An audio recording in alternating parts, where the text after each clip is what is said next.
Bom dia a todos. Eu quero convidá-las a tomarem seus assentos para a gente começar o nosso Conversando com Quem Faz a Diferença de hoje. Fechado o café. Gilberto, fecha o café. Vamos lá. Ricardo Sayeg, Eduardo Tuma, uma salva de palmas aqui.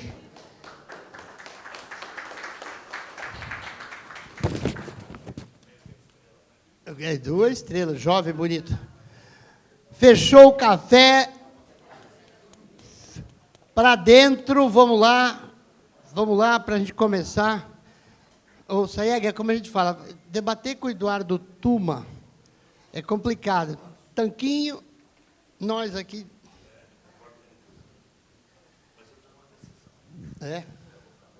Vamos, eu também. Então, vamos lá. Gente, primeiro, muito obrigado a todos. Sempre faço a explicação, Manolo, que esse evento, tecnicamente, era para ser só a câmera e os dois conosco aqui, quem vai fazer a entrevista. Porque com o projeto de transmissão de conteúdos para YouTube, a gente faria dessa maneira, mas a gente não consegue, porque, Eduardo, a gente tem uma comunidade de amigos que querem ouvir, querem vir aqui, querem conversar, faz uma conexão, network, se falam. Então, esse é o nosso projeto de relacionamento. Por isso que a gente mantém, e vamos continuar mantendo, essa sequência de receber amigos e convidados, para não fazer uma entrevista seca, uma entrevista só com as pessoas e as câmeras, né? Então, essa é a explicação. A semana nós temos ainda, dia 19, na sexta-feira, Conversando com Quem Faz a Diferença, 127, hoje é 126, com as primeiras damas, a Carla Morando e a Luciana Garcia, Tatiana, que vai fazer a moderação. Depois, dia 22, nós temos com o Arnaldo Jardim, o Milton Stigl, da Biofuel, e a participação do presidente Temer online. Muito bem. Então, em primeiro lugar, agradecendo aí novamente aos nossos convidados. E a ideia aqui é, assim que está tudo certo, câmera funcionando, a ideia é a gente trazer um pouco de conhecimento para a sociedade.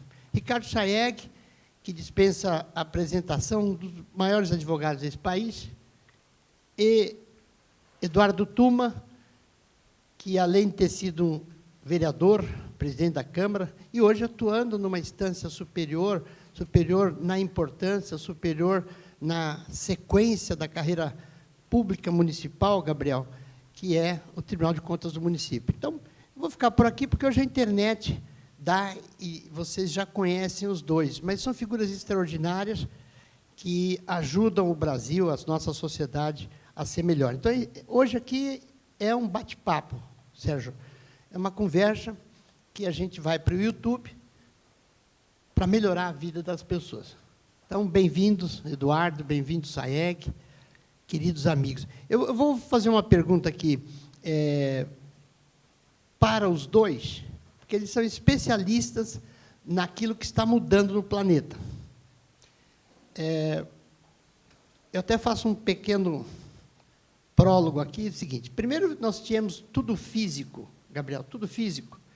Não tinha internet, não tinha nada, você não era nem nascido, era tudo entrega de jornal na rua, banca de jornal. Depois de um período, estou aí na década de 70, vem a digitalização. E aí o avanço da rede mundial de internet, e ali começamos a transformar a parte física em parte digital. Os bancos, naquela fase, 70 para 80, eles queriam saber como é que tem a regra da fidelização. Como é que você fica comigo? Eu me chamo Bradesco, se você tem conta no Itaú, Bradesco, Santander, porque eles já sabiam que a digitalização ia te levar a escolher trabalhar com um banco, 2 no máximo. Não passava na cabeça deles ainda o banco digital. E o que eles fizeram? Aumentaram as taxas. E aí você escolheu. Agora ficou esse aqui, com aquele outro, eventualmente um Banco do Brasil, um federal, para quem atende público. Muito bem. A digitalização chegou forte. Depois da digitalização, na década de 90, nós começamos a perceber a mudança no cenário da internet, e nos anos 2000 chegou a era da binarização. Então, era físico, depois veio digital, e em 2010 começa a avançar a binarização, 2000, 2010, a gente começa a conhecer Apple, Microsoft, empresas que a gente mal sabia o que elas seriam. Por exemplo, a Apple é do tamanho do PIB do Brasil. A Apple vale 3 trilhões de dólares, ela é maior que o Brasil. O Brasil é um país de 2 trilhões de dólares. Então, em 16 meses, antes da pandemia, a Apple saiu de 2 trilhões para 3 trilhões de dólares. Ela cresceu em 16 meses, 8 Argentinas. Só uma empresa. E isso e eu estou contando assim, de uma maneira muito rápida, porque isso é a binarização. Táxi já existia, carteira de habilitação já existia, internet já existia, mas aí mudou, chama Uber. Por quê? É um serviço prestado a partir de uma binarização das coisas. Não era mais a internet das coisas. Muito bem. Então, voltando, físico, digital, binário. 2020 começa a era da fisicalização. Tudo volta. Por mais que você pede pelo iFood, um hambúrguer, chega quentinho, a pizza, porque você não pede mais a pizza para a pizzaria, você pede para um sistema. E o modelo de entrega também é um sistema, é o binário. Então, tudo volta para o físico. Então, nós estamos vivendo a fase, agora e daqui para frente, como receber e acessar e ter o físico de maneiras diferentes. E aí vem a palestra, o bate-papo dos nossos amigos, que é a era do capitalismo humanista. Quer dizer, foi a maneira que eu consegui construir para devolver a bola para eles, que são experts, é a era da sociedade no tato pessoal. Nós tivemos uma experiência de contato físico-digital. O contato físico-digital, que foi o WhatsApp na pandemia, a gente se conectava, parecia que estava falando com os amigos, nós temos aqui quase 50 lives, mas acabou a pandemia, então vem agora a relação física das coisas, a parte humana das coisas, e aí, então, eu faço a primeira pergunta para vocês, trazendo o tema. Qual é a visão de vocês sobre o que é o capital humanista? Vou ficar na fase de 5 minutos de resposta, assim a gente vai... Tanto faz. Mestre. Bom dia a todos. Quero cumprimentar as mulheres em nome da Carla, a esposa do Dr. Ricardo Sayeg. Quero comentar o Agostinho Turbian, presidente do GCSM.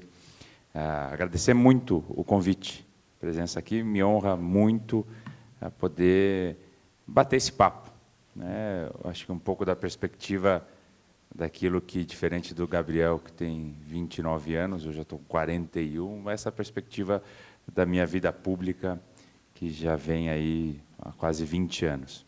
Quero comentar o professor Dr. Ricardo Sayeg, que é meu irmão, meu amigo, meu professor, que me inspira muito e inspira, inclusive, aquilo que eu considero que, quando estive na Câmara, deixei, o legado através das leis que foram aprovadas e estão vigentes aqui na cidade de São Paulo.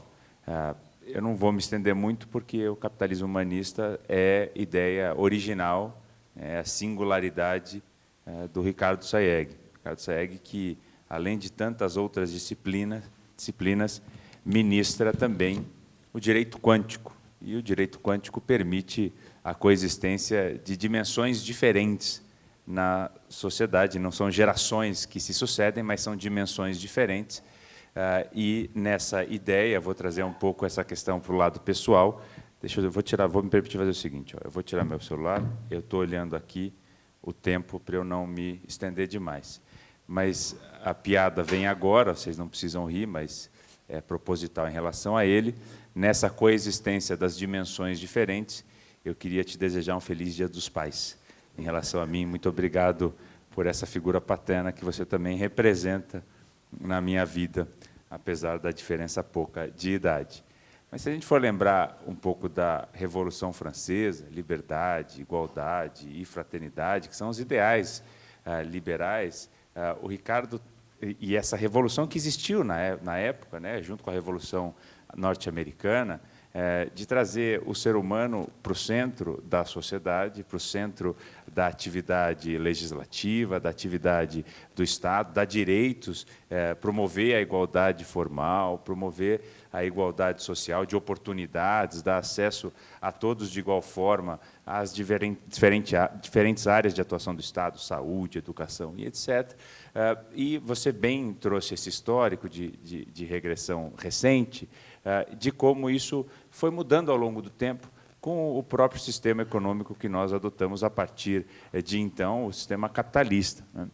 O que o Ricardo faz com o capitalismo humanista é fazer com que o sistema econômico se mantenha, porque é o único que se provou adequado e funcional nas sociedades atualmente, na complexidade que a sociedade apresenta, mas traz de volta o ser humano, quer dizer, não exclui ninguém daquilo que o capitalismo produz como riqueza. Quer dizer, você tem que permitir que a meritocracia, se você trabalha mais, você pode ter mais frutos do seu trabalho, que ninguém seja excluído, apesar de alguns se destacarem. Então, você permite que as pessoas que acumulem riqueza continue acumulando riqueza, mas você não exclui aquele que não conseguiu, que não teve essa oportunidade. Você dá também acesso a essas pessoas. E acho que, para não ser muito complexo e deixar o autor da ideia falar, o que o Ricardo apresenta com o capitalismo humanista é uma nova revolução.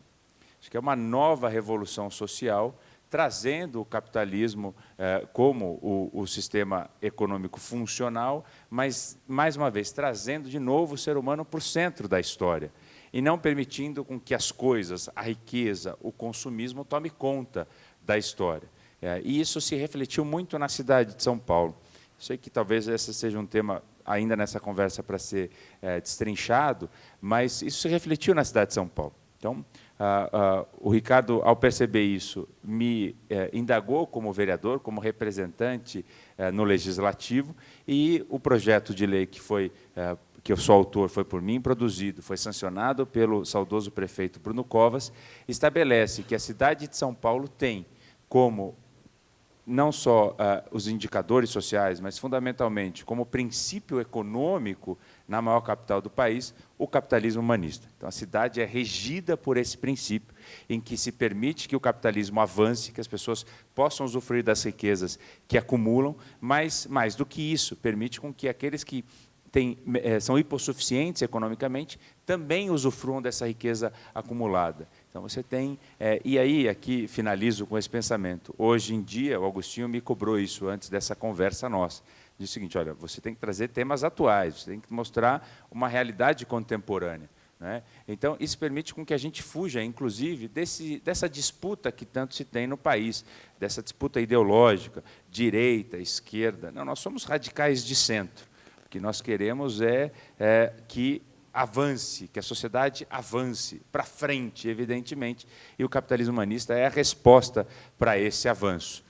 Então, eu acho que falava eu da lei. São Paulo hoje tem uma lei que adota os princípios do capitalismo humanista como regentes da cidade na área da economia, isso se reflete e aí para todas as outras áreas também, e adota para que isso se concretize, o IKPH, que é o índice do capitalismo humanista. Então, a medição, a métrica, para ver se isso está funcionando na cidade, também é hoje obrigatório na cidade. O prefeito tem que obedecer a essa lei. Finalizo, minha última frase nesse sentido eu faço análise no Tribunal de Contas, também vamos entrar nesse tema, mas eu faço análise das contas do Poder Executivo. Eu emito voto em relação às contas, o gasto, como o prefeito administrou e investiu os, hoje, 90 bilhões de reais, orçamento anual da cidade de São Paulo. É o 5º maior orçamento do país. E ele tem que fazer isso, e isso está constante no meu voto, ele tem que fazer isso obedecendo não só a lei do capitalismo humanista, mas também obedecendo os índices do IKPH, que é a forma de medir esse investimento, obedecendo esse raciocínio, que é trazendo a inclusão todos na cidade de São Paulo, esses 12,5 milhões de habitantes. Então, eu queria agradecer essa primeira dizer que eu fiquei no meu tempo, ele falou 5 minutos, comecei 9h43, são 9h48, passo a palavra. Eduardo é um craque. Devolvo a palavra ao Ele merece até uma Túlio. salva de palmas. Vamos lá, vai. Jovem. Ricardo, mestre.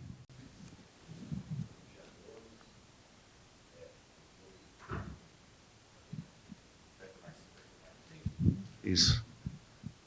Aproveitando que essa Semana dos Pais, eu morrendo de saudade do meu, que está lá em outro plano, mas eu tenho um aqui também, que é um sucessor e um pai espiritual meu, que é o doutor Henrique Nelson Calandra, que está aqui presente, não é, meu paizão, e em nome dele eu quero cumprimentar a todos, inclusive, até porque eu tenho um irmão aqui também, que é o João Benites, e o Mário, né? E uma irmã, a Rosana, minha família, né? Junto com a minha esposa, meu filho aqui. Enfim, somos homens de família, né? Somos homens de família. Queria agradecer esse irmão, esse amigo querido. Mais que irmão, né? Eu digo I love you o tempo todo para ele, o Augustinho. Né? Mora no meu coração, está sempre presente aí na vida da gente.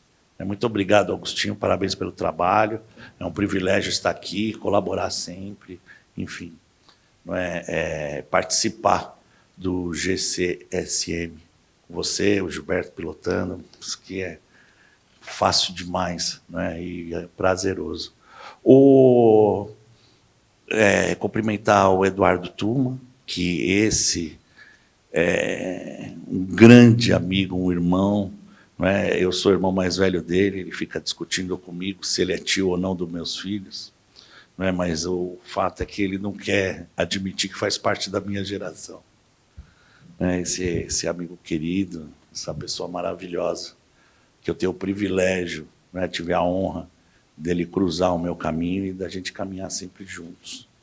E juntos numa missão sagrada, numa missão de implementar uma sociedade livre, justa e solidária, né? Uma sociedade desenvolvida, tecnológica, política, econômica, social e culturalmente. Uma sociedade que erradica a pobreza e a marginalização, que reduz as desigualdades, que promove o bem de todos, sem preconceito ou qualquer outra forma de discriminação.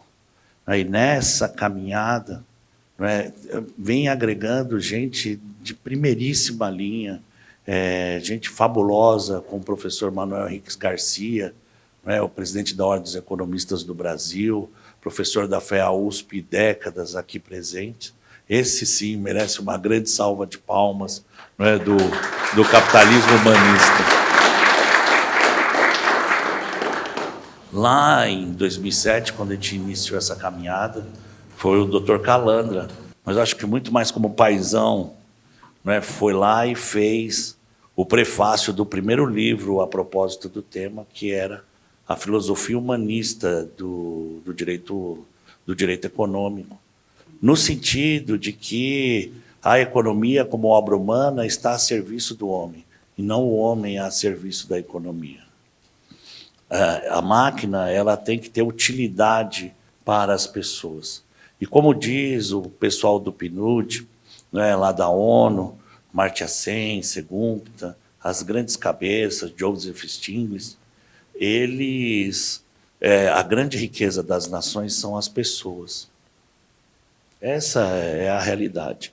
E o Augustinho falou com uma sabedoria incrível, quando ele disse: tudo volta para as pessoas. Tudo volta. E essa, Augustinho, é a grande verdade. Então, nós temos que garantir as forças produtivas da liberdade, da propriedade privada, e o nosso sistema é capitalista, é isso que está na Constituição, mas, de outro lado, não deixar ninguém para trás. Então, a assistência aos vulneráveis não é uma assistência para manter os vulneráveis, porque isso permite a manipulação. E não é uma questão de direita ou de esquerda, mas o discurso capturado pela esquerda, pelo socialismo e pelo comunismo, é justamente da manutenção, a democratização da pobreza e da vulnerabilidade para a manipulação dessas pessoas. Tanto é verdade que todos os regimes que se instalaram nesse sentido de solapar a liberdade e a propriedade privada, são regimes de força e de supressão dos direitos humanos. Não é? Stalin foi tão genocida quanto Hitler. Lenin acompanhou o genocídio. Mao Tse-tung, da mesma forma, participava desse tipo de atividade. Nós vemos nos regimes tanto que oprimem a liberdade, seja de esquerda e também seja de fascismo e de extrema-direita, como regimes que efetivamente dão certo da maneira artificial e não da maneira natural como deve ser. Não é à toa que as economias mais evoluídas do mundo, não são economias onde a democracia se impõe. E aquelas economias onde existe uma administração artificial, onde o Estado começa a imperar, acaba emergindo uma comunidade econômica que, por sua vez, acaba ruindo com o próprio sistema. Então, é uma questão de tempo. Ou uma questão de tempo ou uma questão de força. Como, por exemplo, com todo respeito, aconteceu em Hong Kong. Hong Kong hoje está dominada pela força, e as forças livres, produtivas do mercado, da propriedade privada, têm que necessariamente estar alinhado com a política do Estado, sob pena de serem simplesmente cancelados. E não foi à toa que o principal meio de comunicação em Hong Kong, daí a importância da imprensa, daí a importância de articuladores sociais, como o Augustinho Turbian,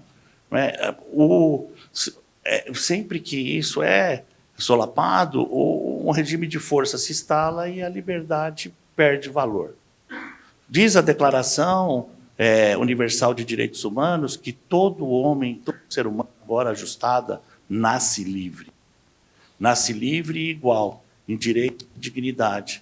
Então, a liberdade é a base da própria igualdade. E a igualdade e dignidade para todos, que significa o quê? Ninguém fica para trás. Via de consequência, é muito simples entender o capitalismo humanista. Porque o capitalismo humanista assegura, pela disciplina jurídica da própria ordem econômica, aquela liberdade que é imanente, natural do ser humano, com igualdade de dignidade e direitos para todos. Ou seja, na qual ninguém fica para trás.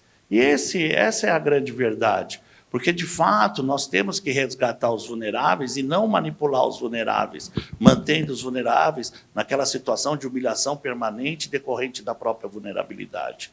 É verdade que existem pessoas que não têm condições de serem resgatadas pelo tamanho, pelo nível de vulnerabilidade no qual elas se encontram. E essas pessoas, com certeza absoluta, devem ser permanentemente assistidas.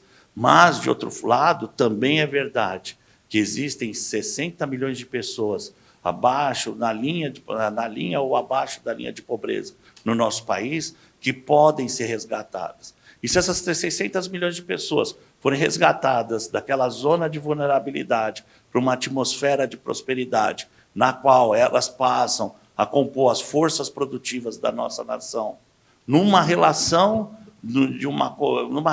de conta simples, aritmética, de um salário mínimo gerado uma pela outra por mês. Em 10 anos, o PIB nacional avança e encosta no próprio Japão, e o Brasil se transforma na terceira maior economia do mundo. Se a pobreza foi entendida como uma capacidade instalada ociosa, esses 60 milhões de pobres, que significam a população da Itália, passam a gerar a fortuna necessária para o Brasil se colocar perante todos como farol da humanidade. Eu tive a oportunidade de dizer um dia para os professores da Sorbonne em Paris, dentro da própria Sorbonne, olha, espera lá, o Brasil não deve nada para ninguém, o Brasil tem um problema da pobreza, mas o dia que esse problema for superado, o Brasil vai ser o farol da humanidade e, com certeza absoluta, vai estar muito na frente da França. Eles não gostaram muito do que ouviram, mas o fato é que o FMI acabou de publicar o tamanho do PIB brasileiro, e o PIB brasileiro, a nossa fortuna nacional, é maior que a fortuna francesa.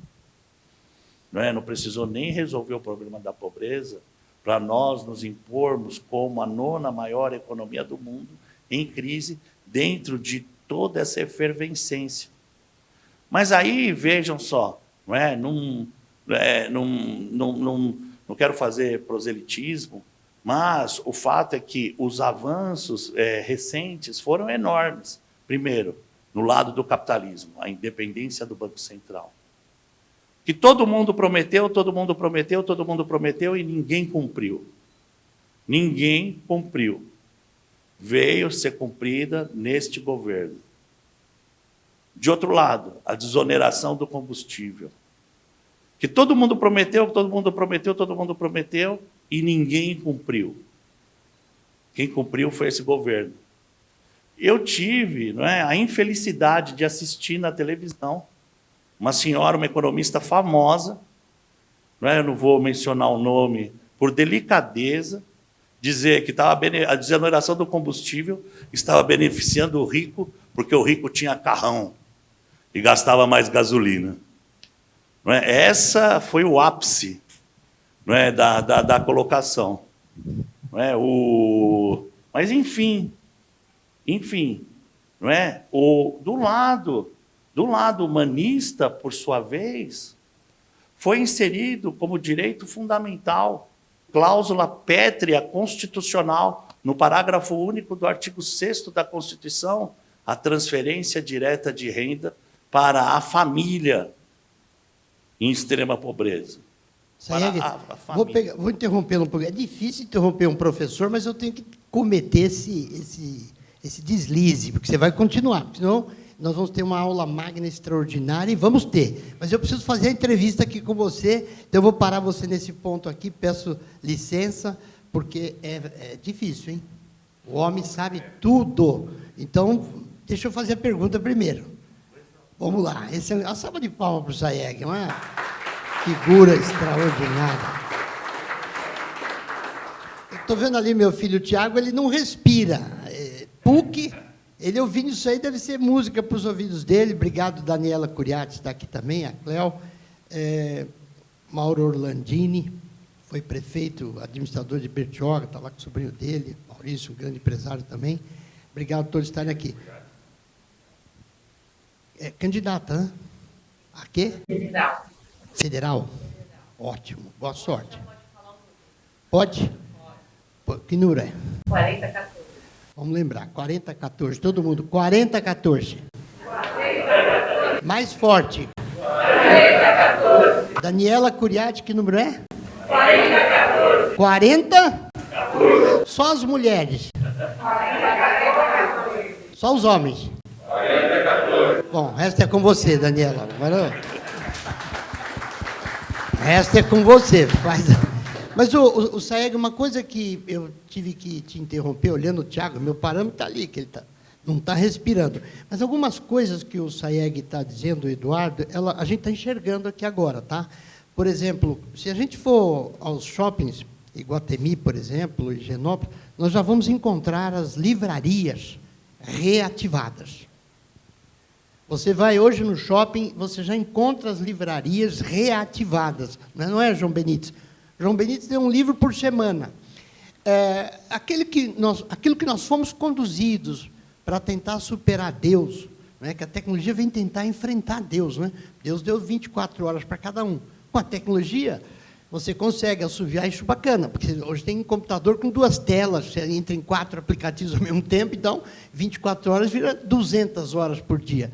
A ideia do digital é que ele deverá servir, como serviu, Manolo, para consulta também. O serviço dos tribunais, Tribunal de Justiça do Estado de São Paulo hoje, não é, Eduardo? Estou lançando aqui alguns insights para as perguntas que sigo, mas hoje é uma coisa tão efetivada que o presidente, o Ricardo Anaf, ele pode afirmar, o ano que vem eu vou resolver 225 mil precatórios. A velocidade desse processo, ela fez com que tanto a legislação, a regra do jogo judicial acelerasse, Daniela, o processo, tanto para cobrar como para entrar dinheiro. Volta para o físico. É o que o capitalismo humanista tenta trabalhar. É preciso enxergar o conjunto de toda a obra. Se a gente for numa loja track and field no shopping Higienópolis hoje, você vai ver que eles cortaram a loja na metade, onde era 100% produto, e hoje ela é metade café. Fiscalização. Onde você pode parar ali e não ficar sentadinho. O homem, quando eu vou com a minha esposa, eu fico sentado em qualquer lugarzinho, parecendo um indigente, e a mulher escolhendo as coisas, você ali. E a gente vê vários homens sentados, acompanha a esposa, né? Manda um cafezinho, a mulher pode ver as coisas, etc. Por outro lado, também a gente vê a fiscalização nos designs. Então, quando a Track and Field, você compra um body para fazer uma ginástica lá, 300, 400 reais, e na digitalização, as pessoas da 25 de março, da Zé Paulino, começaram a vender o mesmo produto, a mesma cor, por 50. A economia humanista vai dizer, vamos resgatar, e aí eu estava me fixando no Mauro Orlandini, vamos resgatar os artistas para construir design. Se eu tenho um design diferente, a pessoa pode copiar o corte, mas o design só eu tenho, a arte. Não é? Faz um trabalho bacana. Então, nesse conjunto, a economia humanista, como ela está hoje prestando esse serviço à sociedade? SAEG foi o precursor de instalar na cidade de São Paulo uma lei, então nós estamos falando diante de uma lei. Como ela está hoje, Eduardo? Qual é a sua sensibilidade hoje no Tribunal de Contas do município, onde é interessante citar que o Tribunal de Contas do município é a evolução do processo da legalização das coisas no ambiente público. Então, eu faria só uma observação naquilo que o SAEG comentou aqui. É o Estado brasileiro que fez a grande mudança neste governo. O Estado brasileiro é consistente, as leis são boas, tanto quanto essa. Então, como é que está a economia humanista, o capitalismo humanista instalado faz 2 anos, né? 1 ano e meio. Porque as pessoas acham que o morador de rua tem 40 mil, era para ter 200 mil. É isso que nós chamamos a atenção. Fala para a gente um pouco, Edu. O Ricardo falou algo que me trouxe uma outra ideia, né, em relação ao capitalismo humanista, que é a questão do Estado, né? O Estado não interventor, o Estado que deixa, de acordo com a ideia de Weber, né, a mão invisível da economia reger o mercado, um Estado que deixa o mercado fazer as suas próprias normas e seguir o seu próprio rumo. É um pouco, nesse sentido, como a gente vem falando, excludente, né? Vai excluindo quem não desponta, quem não tem sucesso, sucesso entre aspas, né? E o Estado interventor, aquilo que o Ricardo falou, aquele que intervém na sociedade de forma mais profunda, né? E aí também regula demais a economia, e aí isso você vai caminhando para governos, e aí talvez um pouco autoritários, como disse o Ricardo. O que a gente tem defendido, que também defendo nesse sentido a ideia do capitalismo humanista, é o Estado de centro, ali no meio, né? Ele deixa o mercado seguir as suas próprias normas, regras, as suas próprias condutas, mas ele também não deixa com que isso fuja ao controle. Então, ele intervém, ele é um Estado também interventor, com uma certa limitação. Por que eu estou dizendo tudo isso? Para chegar no Tribunal de Contas do município. O Tribunal de Contas do município é um órgão de fiscalização.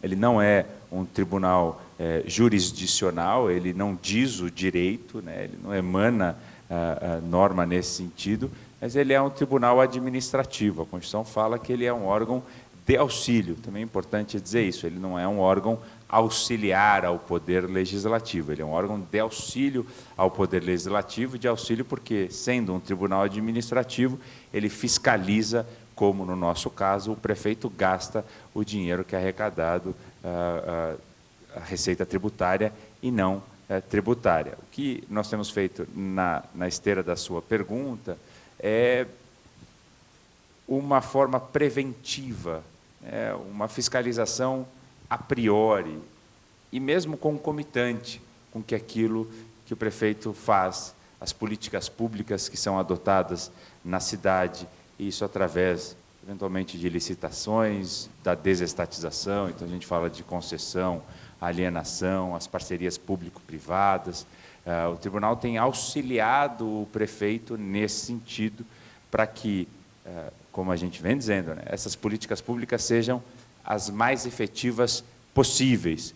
E não tem sido, como às vezes no passado se caracterizou, um tribunal sancionatório, um tribunal que só põe uma pena ou só suspende uma licitação ou só julga aquela licitação irregular.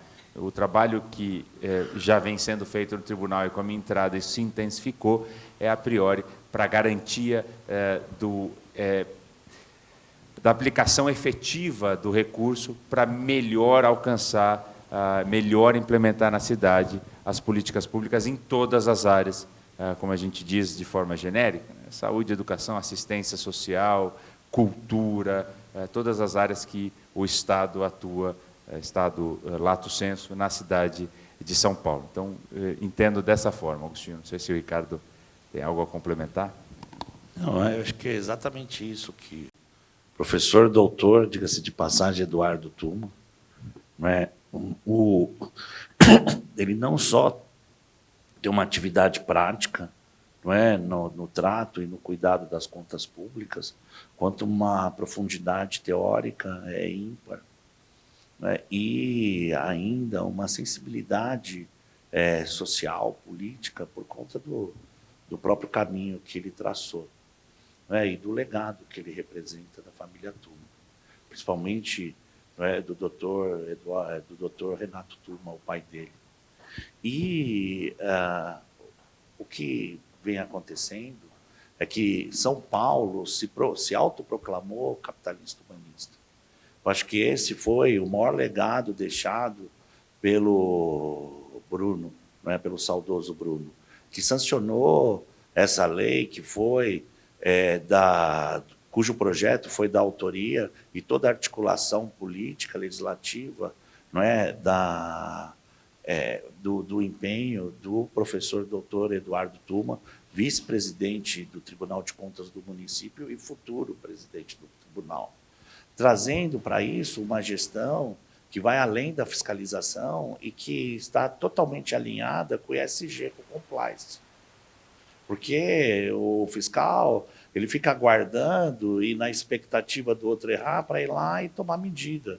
Enquanto, não é, essa gestão, essa nova modelagem trazida ao tribunal e intensificada pela chegada do professor doutor Eduardo Tuma, no sentido de que você não precisa errar. A gente está aqui para garantir pelo compliance, não é, que assim por essa nova ideologia, por isso que é absolutamente moderno, que tudo seja feito da melhor forma possível. E de fato, não é, Eduardo, o Ricardo Nunes tem encarnado isso. Ele encarnou porque é da própria índole dele essa perspectiva do social. A ética, na época do meu pai, não é, que era um Estado marcial e tal, era no sentido de que observe a lei e cumpra as suas obrigações. E, via de consequência, você é um cidadão ético. Hoje, essa ética ela foi aprofundada e ela foi qualificada pelo humanismo. Não basta simplesmente observar a lei e cumprir as obrigações. A pessoa tem que ser solidária, tem que ser fraterna. Então ser fraterno, ser solidário é opção? Não é opção. Porque se você não for, você não é ético. Sinto muito. Tem que fazer terapia, tem que fazer tratamento para se ajustar aos tempos novos, aonde não existe só um compromisso individual, uma especial responsabilidade consigo mesmo, mas existe um compromisso social, aonde todos têm igual prioridade, todos têm que ser levados em consideração. E levar em consideração não é manipular as pessoas. Levar em consideração é elevar as pessoas.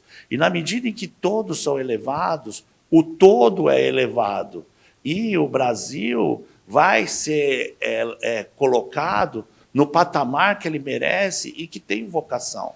E a principal metrópole do nosso país, sob o ponto de vista econômico, que representa a gestão de pelo menos 40% do nosso PIB, se autoproclamou capitalista humanista, mercê do empenho político, não é, técnico e sensibilidade social do professor Dr. Eduardo Tuma, que avançou nesse sentido. E agora tem aprovado as contas do prefeito, desde que ajustadas ao que hoje o mercado mais qualificado, mais elegante, que é o mercado de Bolsa de Valores AB3, o novo mercado, chama de ESG. Quando se estava falando de ESG, nós já tínhamos há tempos sistematizado o capitalismo humanista, o Eduardo Tuma participado dessa sistematização, o Dia do Capitalismo Humanista colocado oficialmente no calendário comemorativo da cidade de São Paulo, por força de lei, se eu não me engano é 2016, né, Eduardo?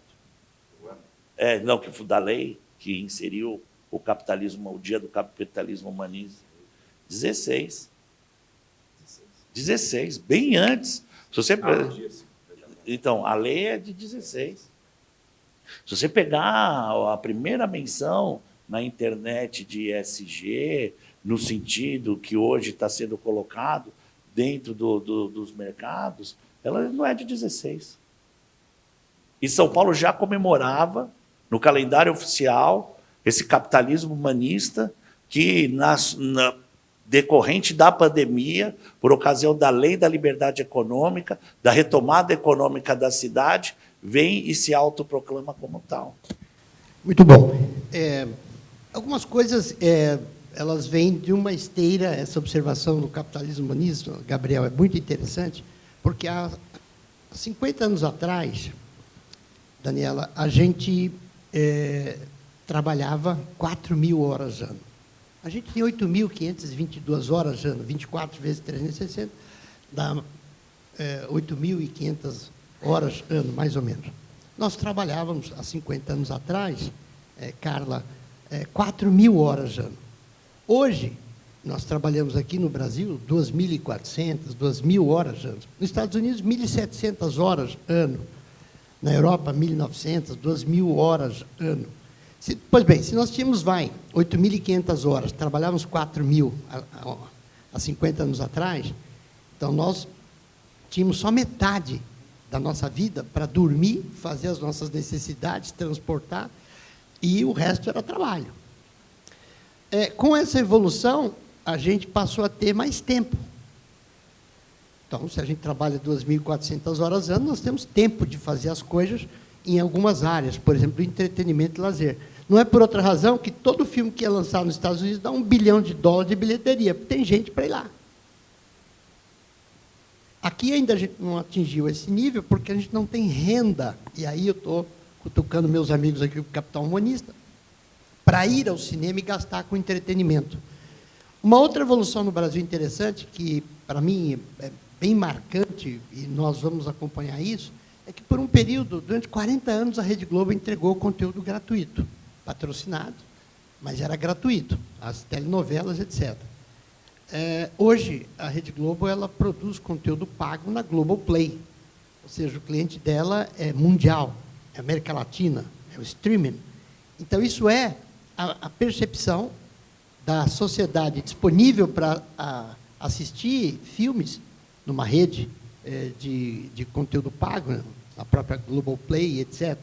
Nós temos um fenômeno engraçado aqui dentro do nosso relacionamento, Eduardo e Sayeg, que é o seguinte: o Zé Roberto Maluf, que é presidente da TV Cultura, que é uma empresa de economia mista, vamos dizer, uma fundação controlada pelo governo, ele está produzindo uma série dos 200 anos da independência do Brasil, e ele está negociando a venda desta série para a Globoplay.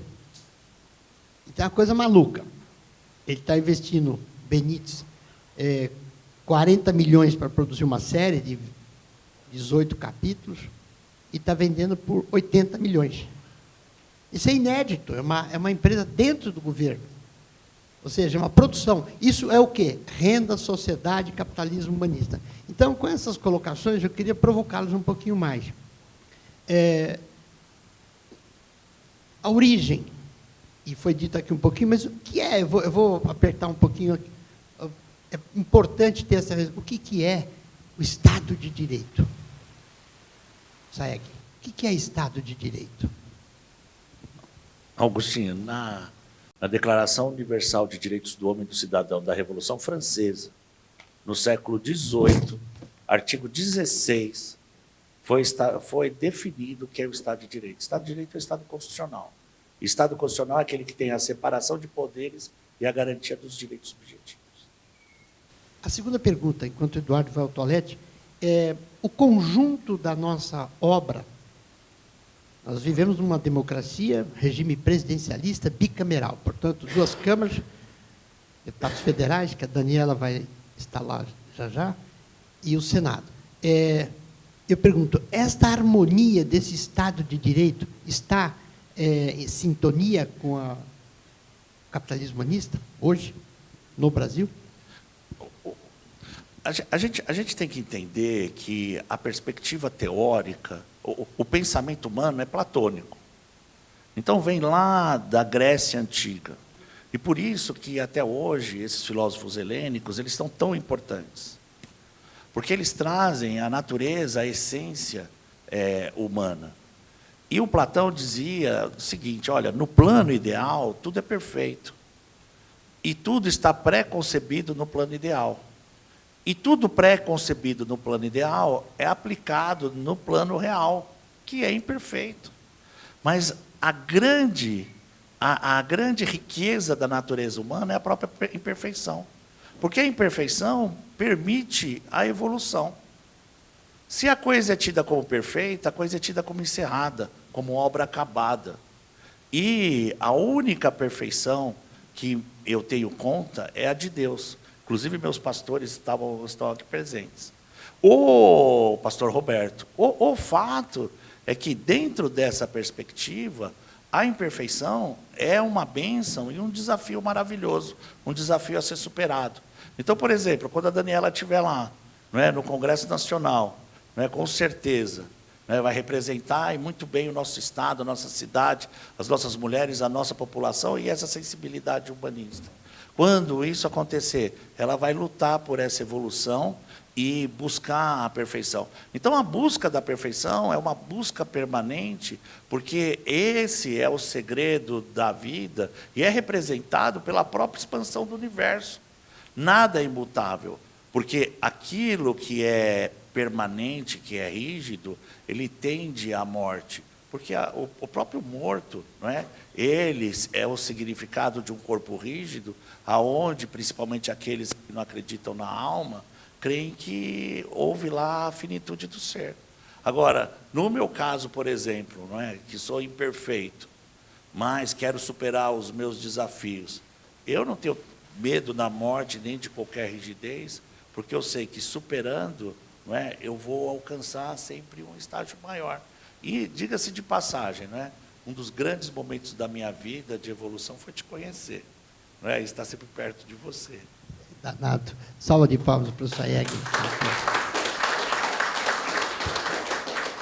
Nós vamos passar daqui a pouco a palavra para... Mas, enquanto você foi ao toalete, a questão é direitos e garantias fundamentais e o capitalismo humanista. Como é que essa liga? Sim, essa questão, voltar um pouquinho do Estado Democrático de Direito, fazer uma divisão, Então, assim, à medida que a sociedade vai se tornando mais complexa, as relações interpessoais vão se intensificando, e aí aqui pegar um pouco do que o Ricardo falou, no desenvolvimento integral do cidadão, ou seja, a potencialidade sendo concretizada ao máximo, cada um desenvolve as suas próprias habilidades, e nesse desenvolvimento você tem uma sociedade mais desenvolvida. Quanto mais o indivíduo se desenvolve, mais ele contribui para que o próximo também se desenvolva. Nessa complexidade de relações, o Estado nasce para regular a sociedade, para fazer com que a sociedade funcione. E aí, na medida em que a sociedade tem algumas condutas que são aceitas, então, condutas socialmente aceitas, você tem uma normatização. E o Estado percebe essa normatização e ele escreve aquela norma vira uma lei. Quer dizer, a positivação é isso, né? É uma norma, uma conduta socialmente aceita que agora está escrita e agora é de cumprimento obrigatório, né? Uma observação que se torna obrigatória. Aí nasce o direito com essa positivação. E, claro que, a partir, como vou relembrar aqui da Revolução Francesa, você tem o Estado sendo governado por todos, e é isso mesmo, né? Quer dizer, não é o Estado que está acima da sociedade, a sociedade está acima do Estado. A democracia é isso, é o governo de todos para esses próprios todos, né? Não é o governo de poucos para todos, né? Uma oligarquia, né? Não é uma monarquia, o governo de uma só pessoa em relação a todos, mas é uma democracia, ou seja, em que todos governam, todos têm opinião, todos podem dizer o que é aceito ou aquilo que não é aceito. Então, assim, para lembrar um pouco essa questão que o Ricardo coloca, né? Quando você traz de novo, o ser humano no centro, acho que você tem o respeito absoluto ao Estado democrático de direito. Mas o ser humano no centro, todos, né? Aquele que tem maior projeção social, aquele que tem menor projeção social, aquele que conseguiu amealhar mais bens, aquele que não conseguiu amealhar tantos bens. Então, você tem uma igualdade sendo aqui proposta pelo capitalismo humanista num Estado democrático de direito, em que se tem a observância das leis, mas todos estão incluídos nessa observância. E aí aqui um pouco o papel do poder legislativo e, no nosso caso, da representação social, né? O poder legislativo nas eleições proporcionais para vereadores nas cidades, os mais 5.000 municípios, para deputados estaduais nas 27 unidades da federação, para deputados federais representando o povo, os deputados distritais também, os próprios senadores representando o Estado, mas mais em relação ao Congresso, né? Essa representatividade das diferentes vozes da sociedade, o Congresso, as assembleias, as câmaras municipais, são caixas de ressonância de todas essas ideias. Então, a voz do cidadão se fazendo ouvir nas casas legislativas, produzindo leis, buscando essa igualdade, e aqui proposta pelo capitalismo humanista. De forma... Por favor.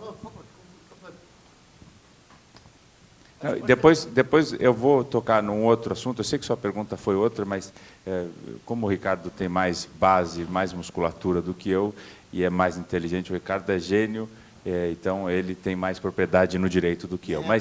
Mas depois, quando eu voltar a palavra a mim, eu quero falar sobre tecnologia, porque você está destacando muito nas tuas falas essa questão social e a tecnologia na sociedade. Isso é legal. Então, antes de passar a palavra ao Sayegh, eu queria colocar mais uma pitada aqui dentro, e para que todos saibam, não foi somente, mas o papel foi muito importante do capitalismo humanismo e da própria lei na prefeitura da cidade de São Paulo, com o peso econômico que o Sayegh citou, e todos sabem, é que o marco regulatório do saneamento básico, com essa estrutura, Daniela, que pensa no todo para o todo, com uma reflexão e uma análise social, ela impulsionou muito forte. O papel da nossa Câmara de Vereadores foi talvez tão forte, igual ou superior, mas não importa agora, que já foi votado o marco regulatório.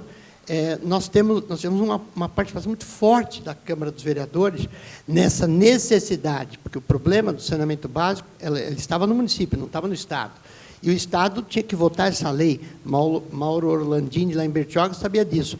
É uma coisa tão gritante e um avanço tão forte, porque nós hoje temos um projeto de todos para todos com uma coisa básica, que é tratamento de água e esgoto.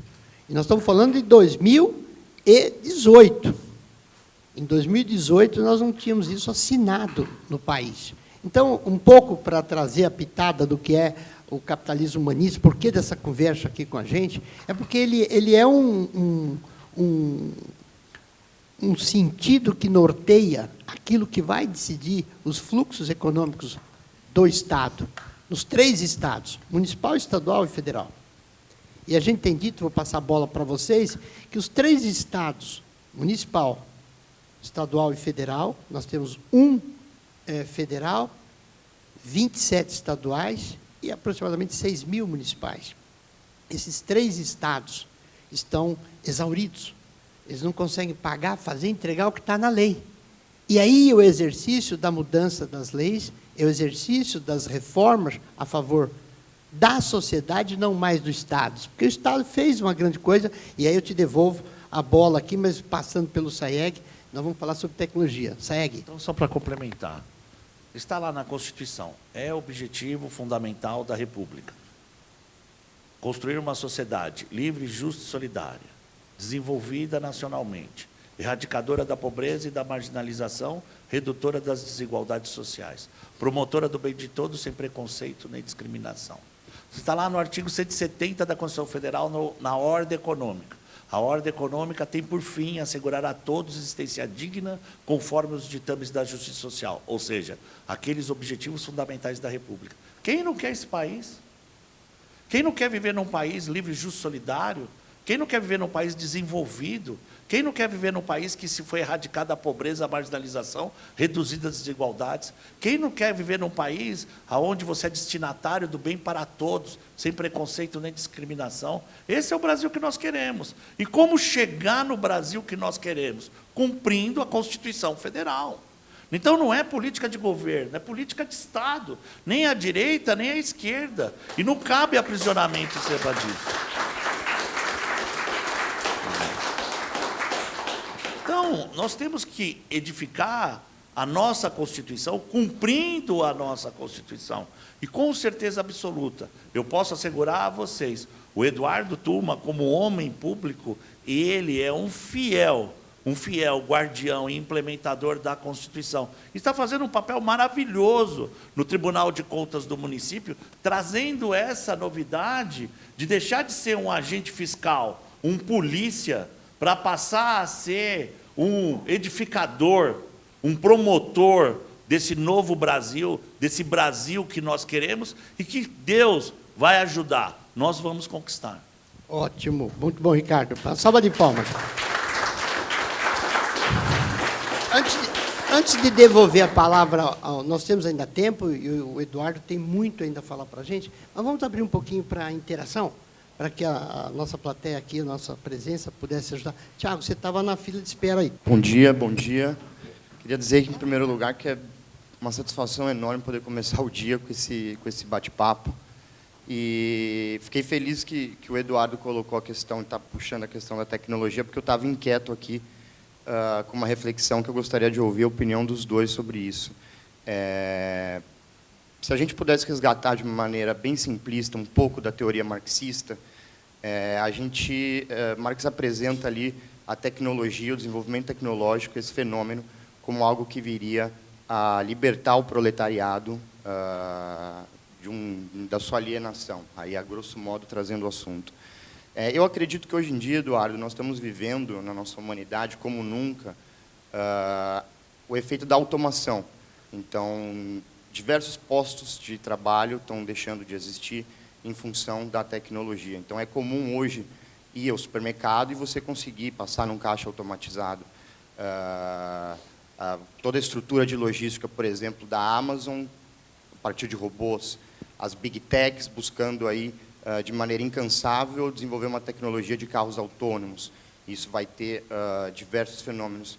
Então, eu te pergunto, a minha questão, de maneira bem pragmática nesse sentido, seria: para onde vão e como se coloca onde eu encontro respostas e qual é a visão dentro dessa reflexão lógico-filosófica do capitalismo humanista, para onde vão essas pessoas?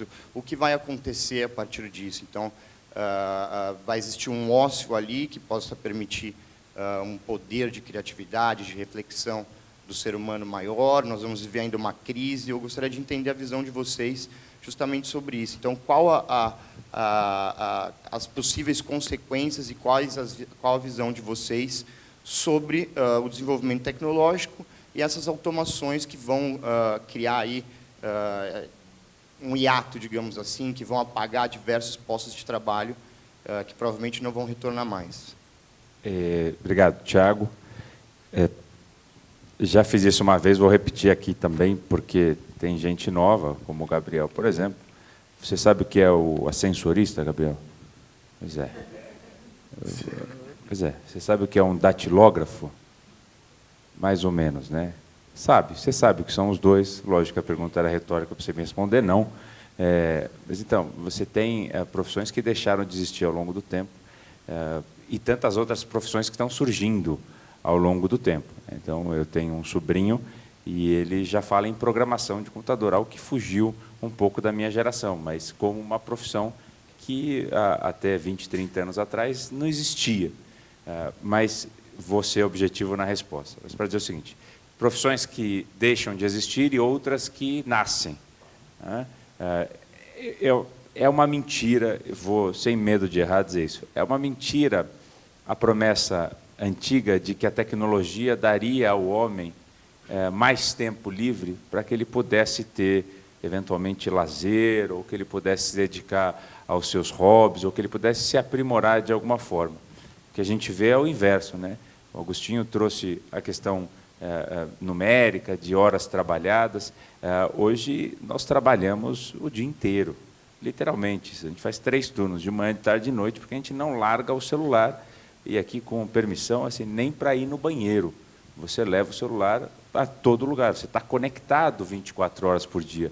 E se você esquece o celular, você volta para buscar em casa. Se você esquece a carteira, você já não volta mais. Dinheiro em papel, o presidente do Banco de Dimensão Financeira Pública, não sei se da Caixa, ou do Banco do Brasil, ou do próprio Banco Central, disse que o cartão de crédito vai deixar de existir, porque você tem hoje os sistemas de pagamento direto no seu celular. Então, você começa a ter documentos digitais direto no celular. Você já não anda mais com a carteira, se você não quiser, você não precisa. Volto à questão da tecnologia e vou tentar ser conciso e terminar no Tribunal de Contas com a questão da tecnologia. Então, assim, o que o Ricardo Sayegh propõe com o capitalismo humanista é fazer com que a tecnologia que afeta a sociedade e é inexorável, assim, não vai ter como não nós não temos mais como não nos utilizarmos da tecnologia em todos os sentidos, seja nos robôs, nos algoritmos, nos machine learners, learning, na inteligência artificial. Mas o que o capitalismo humanista faz é o seguinte: o homem não pode sair do centro da sociedade. Nós não podemos deixar com que a tecnologia tome conta a ponto de excluir o homem. E aí, mercê dessa teoria, eu tenho trazido essa questão para dentro do tribunal.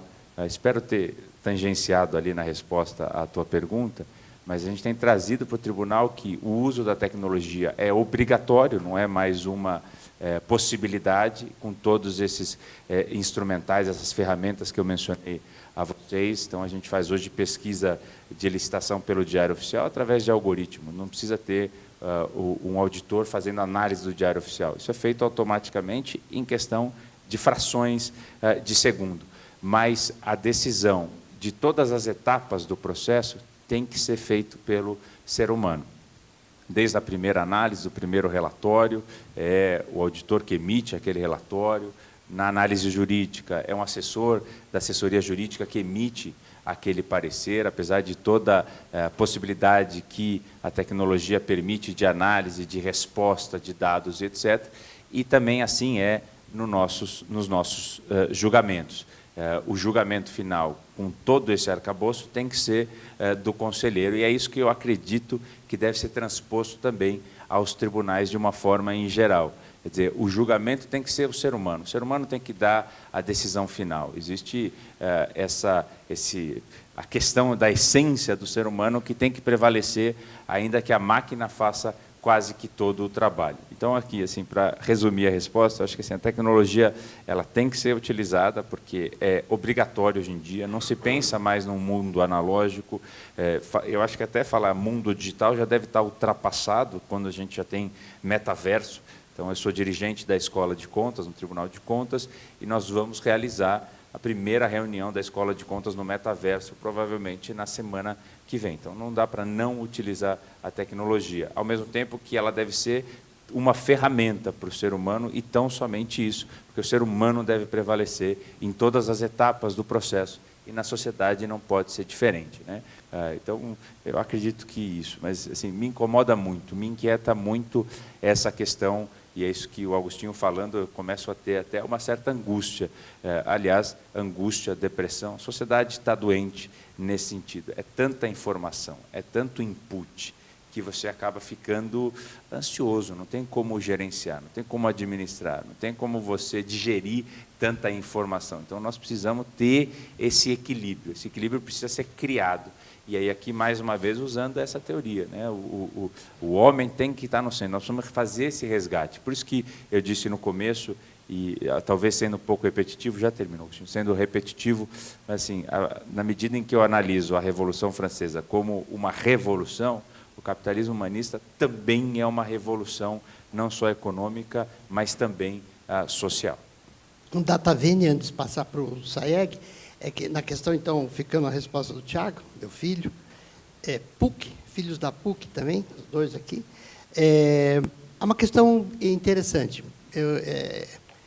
Há pessoas no mundo endinheirado, executivos mais no norte da Europa e mais nos Estados Unidos, que abrem mão, se demitem de cargos, se demitem de salários para se ocupar da sua família, do lazer, numa decisão pessoal. Acredito que sejam seres de uma visão de vida muito acima da média, mas também de renda. Por outro lado, Tiago, se a gente observar que a tecnologia ela cria mais eixos do que postos. Ela cria mais eixos. Por exemplo, BTG Pactual e a XP contrataram mais analistas financeiros neste ano do que perderam caixas os bancos que estão fechando suas agências. Então, os bancos fecharam, estão diminuindo agências num processo bastante respeitoso, estou gostando de ver, eles estão diminuindo, mas muito sutilmente, vai diminuir, vai acabar, sei lá. Mas os dois bancos, só o XP e BTG, contrataram mais analistas financeiros para o foco do investimento capital nas bolsas do que foram demitidos caixas. Esse é um sentido da tecnologia que me agrada muito mais. Outro exemplo que eu trago é o da telemedicina. A telemedicina está conseguindo empregar mais técnicos dentro do sistema de medicina consultiva, dentro da tecnologia. Por isso, completo, para passar a palavra para o Sayegh, o André Esteves, um dia desse, tomando um café com um amigo, que nós três, e o André disse o seguinte, abro aspas, palavras dele, estou investindo do meu bolso 250 milhões de reais para criar uma faculdade, que eu não me lembro o nome agora, talvez clicar na internet vai ver, é uma faculdade de tecnologia e liderança. Que ele diz assim, Tiago, que em 10 anos, 70% das ocupações de cargos, em qualquer nível, sistema, regra, passará por um conhecimento técnico. De alto nível, e ele compara com o agronegócio. Um operador de uma máquina da John Deere, nos próximos 10 anos, vai ser engenheiro falando 3 idiomas, conectado com uma rede 5G da maior capacidade, o dono da fazenda em algum lugar do planeta. Sayegh, a complementação é sua. Eu acho que o homem não pode ter uma regra, uma premissa que é fundamental. A pessoa não pode ser descartada. Já existiu um plano de extermínio que implicou na morte de 60 milhões de pessoas, esse plano foi o nazismo. O Hitler chamava isso de solução final. E, com base nisso, conseguiu o que eles chamaram na oportunidade de milagre econômico alemão. E financiaram a Segunda Guerra Mundial, simplesmente expropriando, expoliando a propriedade privada e consumindo a liberdade e até mesmo a vida de determinadas comunidades, principalmente do povo judaico, que é um absurdo. Então, não adianta, o homem não é descartável.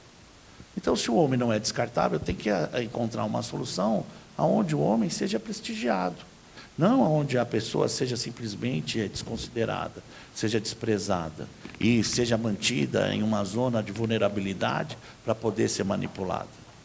Por isso que, com todo o respeito do mundo, sem embargo às opiniões em contrário, eu não consigo entender como funciona essa esquerda que manipula a pobreza, que quer manter a pobreza sob o domínio de um regime político. E aí, democratizando a pobreza, traz todo mundo como gado, solapa a liberdade, o entusiasmo e a própria busca da felicidade. A busca da felicidade não é uma questão piegas. Se você for na Declaração de Independência dos Estados Unidos, está lá. A declaração foi fundada na liberdade e dos direitos sagrados. Liberdade e busca da felicidade. Então, todos nós temos uma especial responsabilidade de busca da felicidade, com a nossa liberdade, mas levando sempre em consideração a igualdade, indignidade e direitos de todos, ou seja, uma igual prioridade. Por conta disso, é inconcebível uma sociedade meramente competitiva, darwiniana, onde aqui se transforma numa savana africana, que um quer comer o outro. Dizem que é natural o peixe pequeno comer, o peixe grande comer o peixe pequeno, mas isso não é jurídico, isso não é deontológico, isso não é social e isso não é constitucional. Nós temos uma Constituição. Como Agostinho disse, Estado de Direito, isso aqui é uma terra de lei, não é uma terra de animais, não é de degradados. Pelo contrário. E essa terra de lei, essa terra esse país, que não é um país de bandido, que é o Brasil, ele é um país que está sendo edificado. E tem que ser edificado por esse ambiente de fraternidade. Então, a fraternidade deixa de ser um sentimento moral, deixa de ser um sentimento religioso e passa a ser um sentimento objetivo e um sentimento e um direito, uma categoria jurídica que leva o homem e todos os homens à evolução.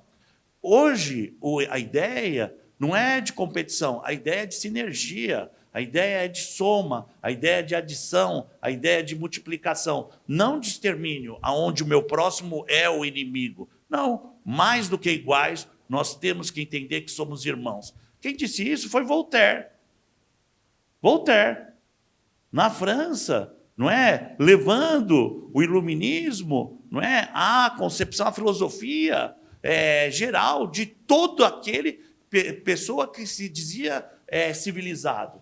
Então, a pessoa culta hoje, ela não pode ser egoísta no sentido de entender que todos estão contra ela, mas sim no sentido dela entender que ela tem que estar a favor de todos. Kennedy falava, não pergunte o que seu país pode fazer por você, indague-se o que você pode fazer por sua nação. E isso é da década de 60, já fazem 60 anos que isso foi dito, e que a reação é muito dura. Não é à toa que ele tomou um tiro na cabeça. Mas, atrás dele, veio mais um, mais um, mais um, mais outro. O seu próprio pai, por exemplo, ele é dessa linha.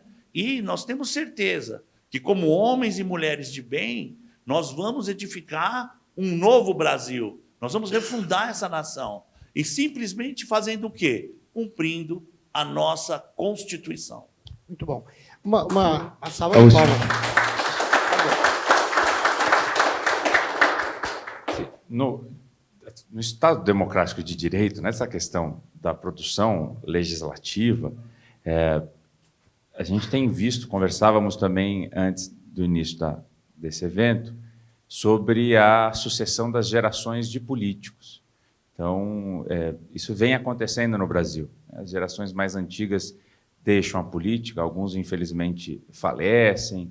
Você tem uma sucessão, então você tem uma geração de políticos mais novos.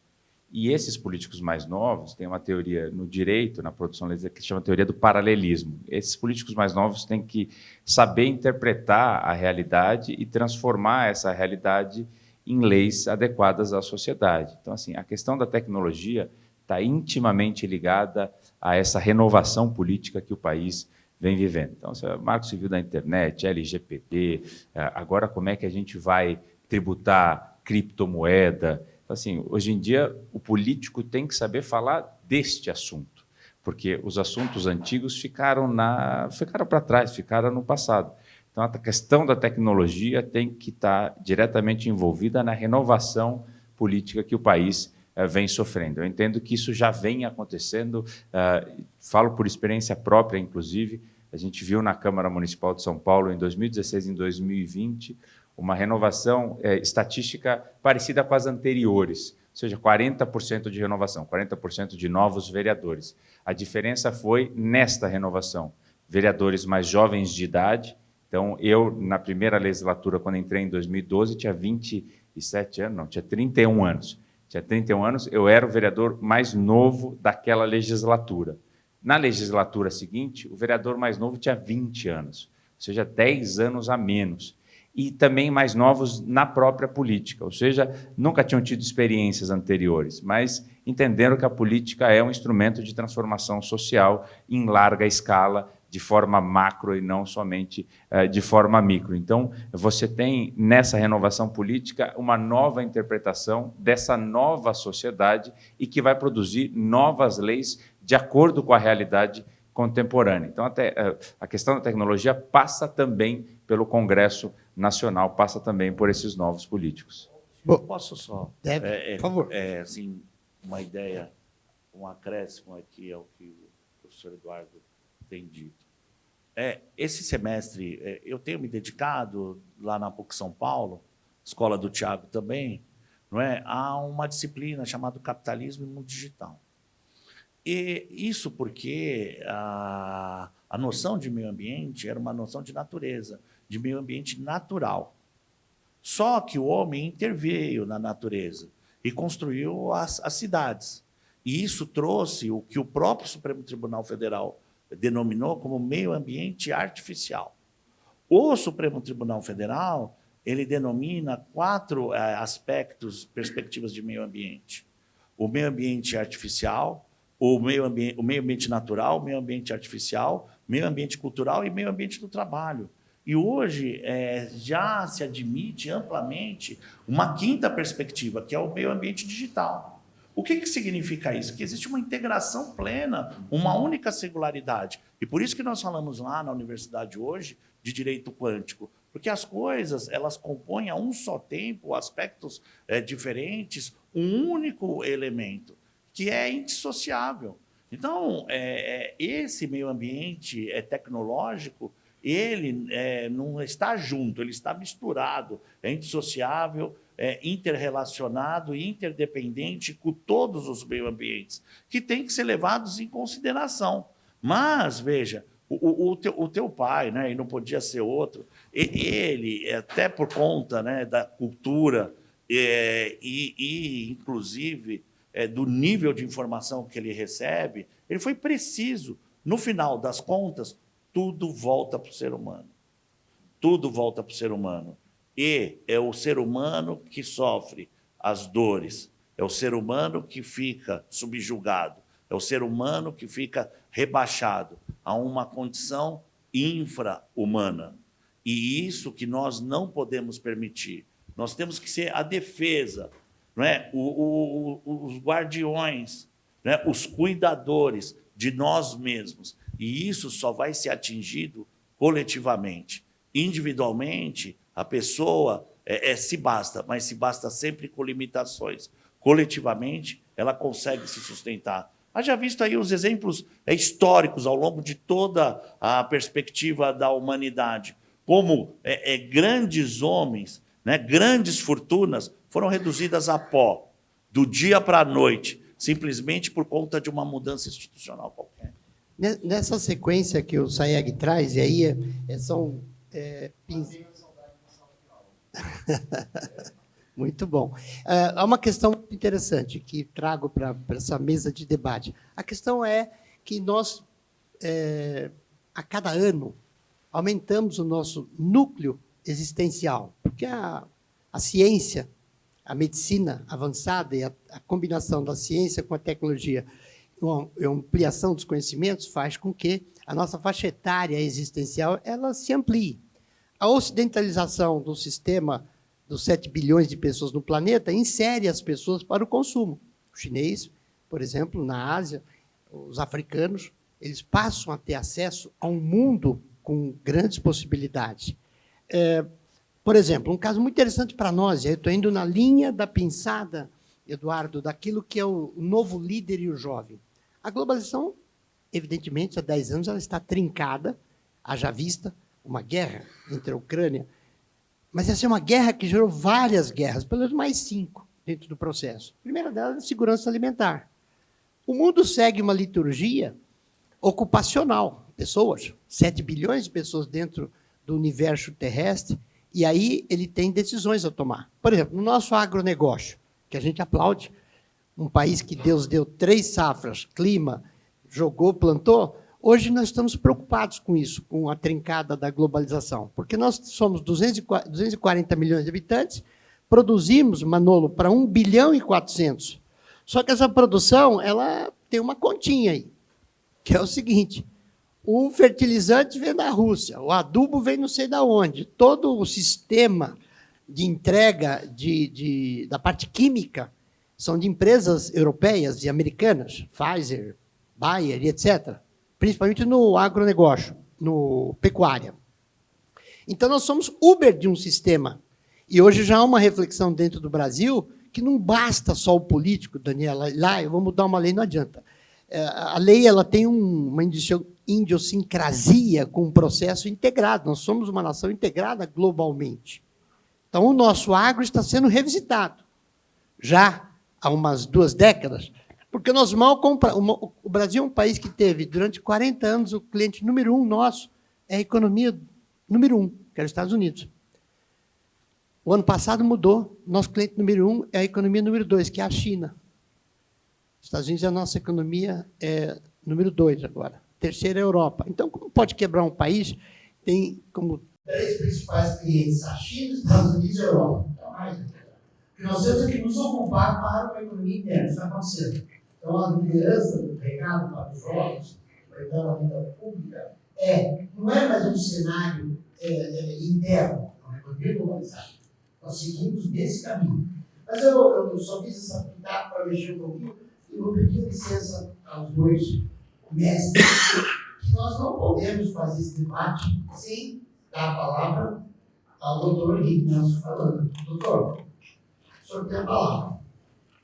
Bom dia a todos e a todas. Saudação especial ao meu filho, Ricardo Sayegh, porque nem todos que nascem de nós. A família biológica é uma coisa, a espiritual é outra. Queria homenagear a Carla Sayegh, porque nenhum homem consegue ter o brilho que o Ricardo tem, a cultura que o Ricardo tem, ser uma estrela majestosa.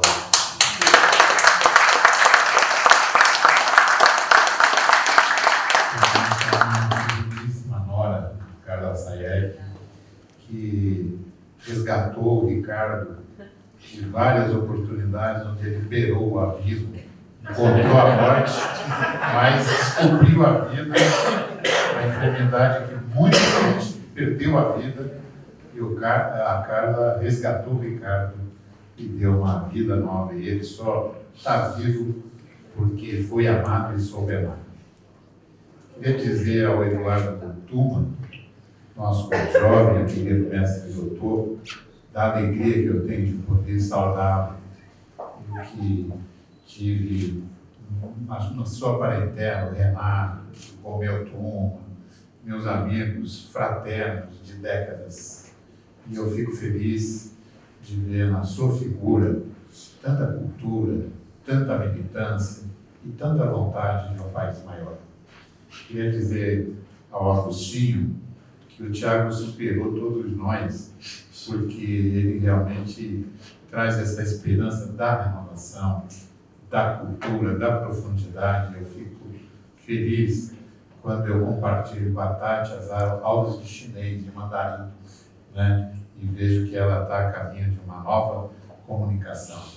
Então, você que é mestre dos mestres, você que debate em qualquer país, em qualquer idioma, e que nos dá essa honra através do GCSM, através das revistas, junto com o Gilberto, nosso querido companheiro de tantas lutas, e veja que a Daniela a despontar na carreira política, nome da minha filha querida, muito mais jovem, e o professor Ramon, cada um que está aqui, capaz de produzir novidades numa época, às vezes, sombria para a humanidade, onde no Afeganistão nós resgatamos, através da MB, mais de 100 colegas magistradas. Uma delas foi morta em praça pública, que era juíza, porque era mulher, porque foi discriminada, que foi insultada, rebaixada e assassinada. Mataram ela, o marido, todos os filhos, até o cachorro foi executado junto com ela. Quem trabalhava para ela, todos foram mortos. Numa rota discreta, a MB, a ONU e outras entidades de direitos humanos, com a ajuda sempre imprescindível da professora Cláudia Lima Marques, nós conseguimos resgatar vivas essas mulheres que no passado eram juízes, que tinham o dever de julgar aqueles que infringiram a lei, aqueles que explodiram prédios, tiraram vidro de pessoas. E hoje a gente vê que o Talibã impõe uma lei de fome, de ódio, de novo, no Afeganistão. Queria dizer do que eu vi, vou-me embora para passar, Agatha. Queria dizer do que eu vi, que meu filho, meus amigos que aqui estão, não constroem pontes de palha, constroem pontes muito sólidas para o futuro da humanidade e do Brasil. Muitas vezes eu sonhei todos esses sonhos, e talvez porque eu tinha que julgar pessoas todo dia, 1 milhão de pessoas julgadas ao longo de mais de 40 anos, né? Eu não tive a oportunidade de parar e construir essa ponte, que não é de palha, é uma ponte muito sólida no campo cultural, que pode afastar todas essas falsas ideologias que colocam como meta prioritária a economia.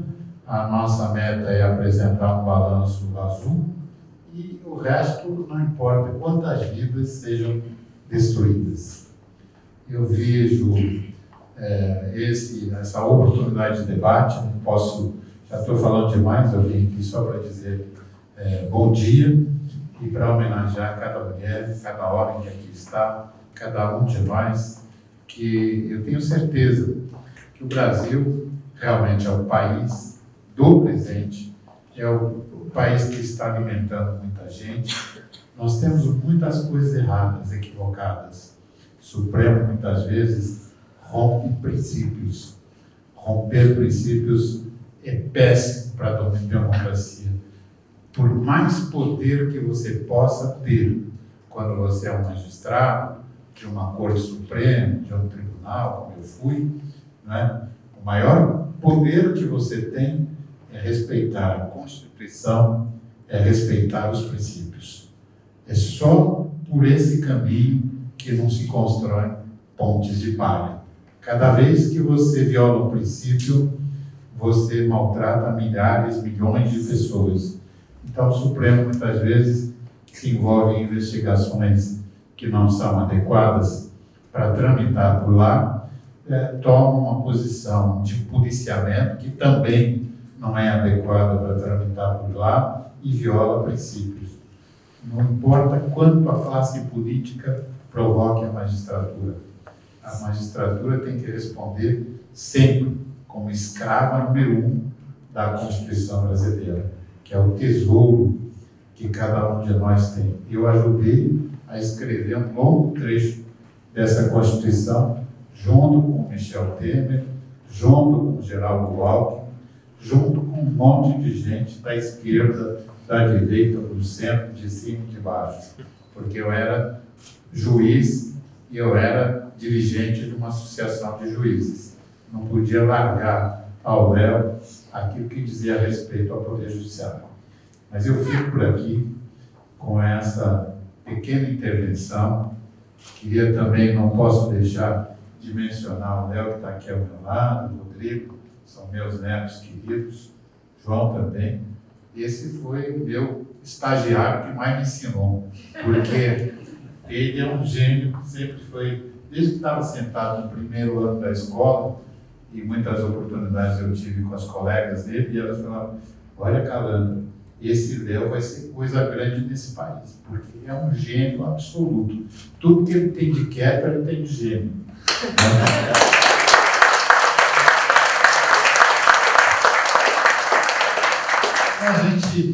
A gente acompanhando esses passitos que os mais jovens dão, é tão queridos, né? Rodrigo também, sempre genial, sempre maravilhoso, oficial do Exército. Um dia que o presidente Temer estava muito cabisbaixo, muito triste com o presidente da República. Eu fiz uma visita a ele na presidência da República. Eu falei, eu não vou falar nada, embora eu seja desembargador, presidente, tudo isso, quem vai falar é o Rodrigo. E o Rodrigo, saído das Forças Armadas, naquelas de fralda, quase um tenentão das Forças Armadas, ele fez um discurso que o presidente Michel Temer foi às lágrimas, porque ele falou, eu jurei empenhar minha vida para defender meu país. E eu estou aqui para dizer para o senhor que a minha vida continua à disposição de servir o país e que essa presidência da República não vai sair humilhada nem destruída. O senhor vai concluir o seu período aí na presidência da República. Eu digo isso como oficial do Exército Brasileiro. Então,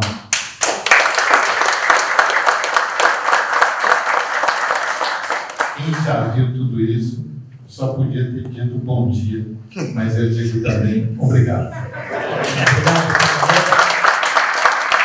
Vamos agora, então, as considerações finais, 3 minutos cada um. Depois quero convidar o João Benítez para fazer o encerramento da solenidade. E o Gabriel, o Tiago, 2 jovens, e uma moça aqui que eu preciso escolher aqui alguém que possa se oferecer, a Daniela, por favor, para entregar um diploma de agradecimento a vocês. Somos amigos, eu preciso ceder esse lugar aos jovens, ao Gabriel principalmente, grande empreendedor, Sayeg, vamos conhecer esse menino, ele não bate bem. Ele está entrando num setor danado, importante, da fiscalização. Ele está criando uma rede Boxer, que é a rede que ele tem, é uma rede de abastecimento, e ele mudou o conceito. Aqui eu não vendo gasolina. Aqui eu vendo um momento de paz, tranquilidade, as lojas dele, então ele está resgatando aquilo que os postos de gasolina foram, de uma época muito importante no país. Uma salva de palmas do Gabriel. Fabinho aqui também, São Paulo Convention Visite Virou, obrigado, Fábio, por estar aqui com a gente. Então, consideração final de vocês, o João depois vai fazer o encerramento, nosso conselheiro do GCSM, e o Tiago e o Gabriel com a Daniela entregam os diplomas para a gente fechar com as fotos e encerrar o nosso evento, tá bem? Fala aí para quem teve. Vamos seguir a liturgia do cargo. Vamos? Nosso grande Como considerações finais, eu queria agradecer. Primeiro, reiterar o cumprimento a cada um de vocês na pessoa do seu paizão, que é o Dr. Calandra. Vocês veem que ele confirma essa paternidade. Então, é um negócio confirmado. E realmente Deus me abençoou demais. O dia que ele apareceu na minha vida e pela sabedoria, pela experiência, pelo carinho, pelo amor, pela generosidade, ele me levou pela mão e eu devo muito do que eu sou e da minha própria identidade à pessoa e à assistência direta dele. Então, muito obrigado. Na Semana dos Pais, um beijo mais um querido. Eu queria agradecer o apoio que a Carla sempre me dá e como minha esposa, amada, querida, enfim, mas ela vai além, porque ela, além dessa condição, ela realmente fica me dando toda a assistência, toda a estrutura para desenvolver todas as atividades e realizar esse sonho de edificar um mundo melhor, um Brasil melhor e me colocar colocar à disposição desses grandes aliados, como e o principal deles, né, o professor doutor Eduardo Turma, o professor doutor Manuel Henrique Garcia, o professor doutor Augustinho Turbian, que é outro, enfim, todas essas pessoas que realmente pavimentam esse caminho de um Brasil mais importante, né, enfim.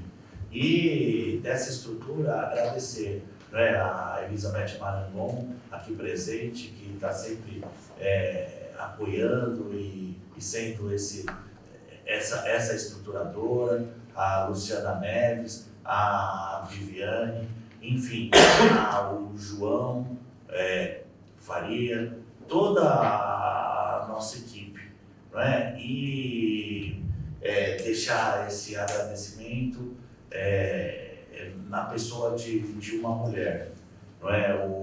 Da Rosana, dessa minha irmã, não é? Que Deus me deu de presente para deixar meus dias mais felizes, e de um cidadão, não é? Que ele é chamado toda hora, que é o João, o João Benítez, que está aqui, que é meu irmão. Ele, nos meus momentos de extremamente lúdicos, não é? Eu passei grandes momentos da minha vida junto com eles, né? E são impublicáveis, por isso que eu não vou contar para vocês do que se trata. Mas muito, muito, muito obrigado a todos.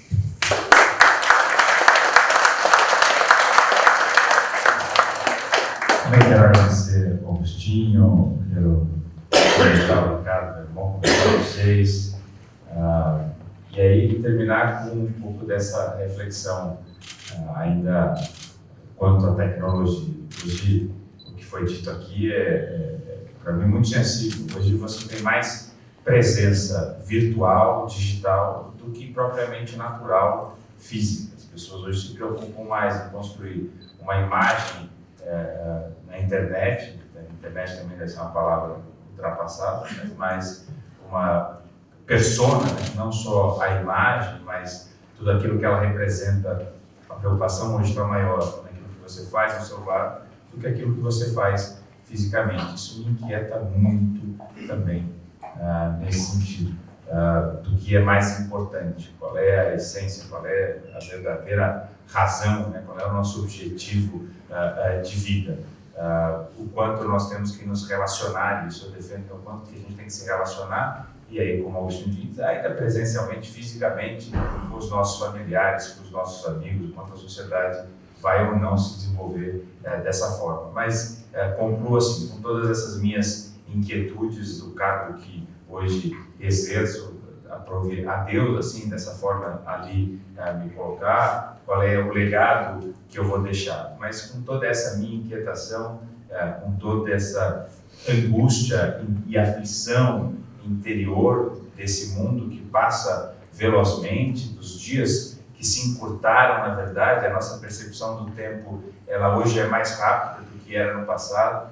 Com tudo que nós temos hoje, parece que a gente tem menos tempo para fazer as coisas do que tínhamos no passado. Essa inquietação minha interior, ela só é suprida porque eu tenho duas certezas na vida. E essas são talvez as minhas únicas duas certezas.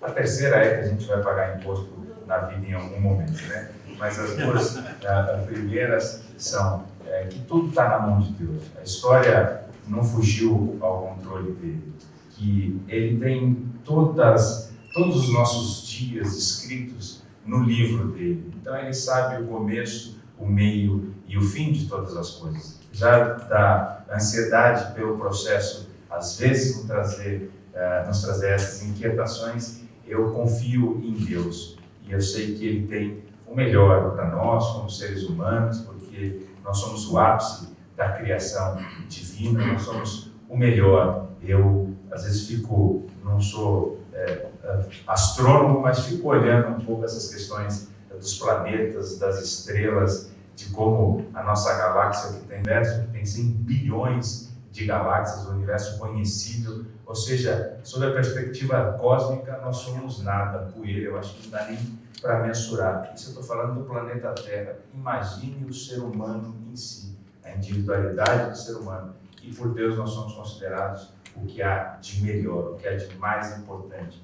Então, eu sei que Ele não nos abandonaria, eu sei que Ele não nos abandona e não nos abandonará, eu sei que Ele vai fazer com que a nossa vida tenha um fim benéfico. Essa é a primeira certeza. E a segunda certeza é a minha crença absoluta é que eu não deixo de existir.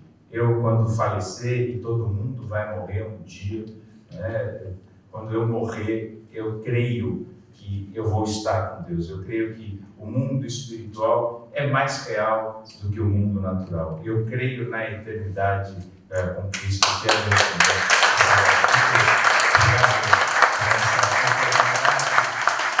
A Bíblia fala que a gente tem que pregar a tempo e fora de tempo. Eu estou pregando aqui fora de tempo, mas eu estou seguindo aquela que é a minha fé. Obrigado, Deus abençoe a todos. Fazer o encerramento e nós vamos fazer as homenagens primeiro, mas eu tenho que dizer uma coisa a essa audiência. Em primeiro lugar, doutor Calandra, é uma audiência diferenciada, vocês. Esse é um tema, agora que eles terminaram, eu estou bastante confortável para dizer, é um tema difícil de dialogar. As palavras que mais, no começo eu estava botando aqui, fazendo um rabisco mental, as palavras amor, ser humano, fé, esse abraço, Deus, não é a palavra que vocês ouvem no dia a dia das palestras corporativas.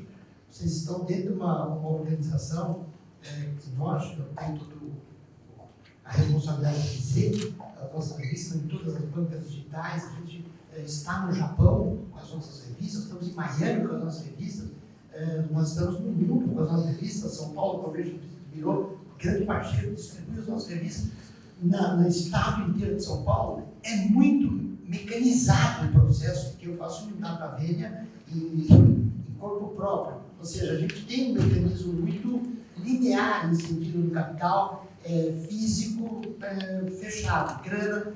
Mas não, vocês ouviram aqui hoje falar que vocês são seres humanos especiais, por dizer isso a gente, mas vocês que vieram o todo, porque vocês escolheram estar aqui.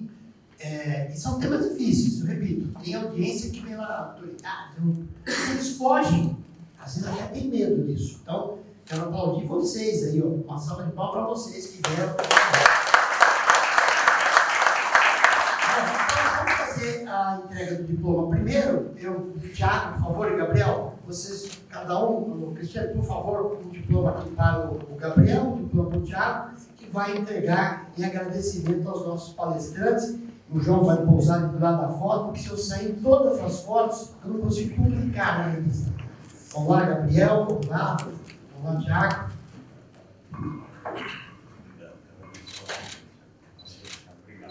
Bela foto, tá?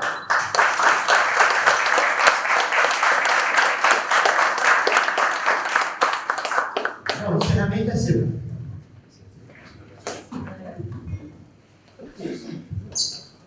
Gente, bom dia a todos, primeiro de todas, um prazer, uma honra imensa estar aqui com vocês. E confesso que, como é difícil, né, a gente falar após pessoas tão brilhantes falaram, explicaram, conduziram nessa manhã que é impressionante. Né? Então, eu estava pensando e eu queria comentar rapidamente uma história aqui, né? Eu estudei no Brasil, fiz faculdade, fiz mestrado aqui no Brasil, depois eu vim para os Estados Unidos e já estava lá há um tempo e aí eu pensei, puxa, eu preciso voltar a estudar, né? Então, analisei as universidades que eu poderia estudar e eu estava entre fazer um curso em Harvard e um em Wharton. Os dois eram cursos para CEOs, e eu optei por Wharton. Né?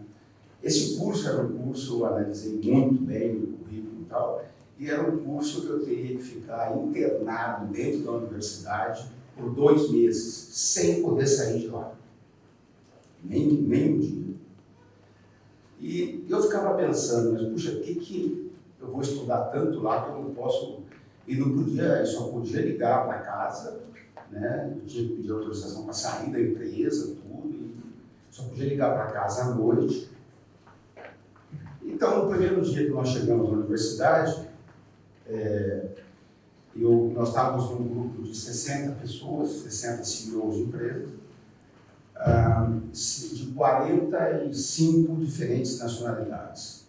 Então foram divididos os grupos, tal, aquelas 60 e poucas pessoas dividiram em grupos de 7.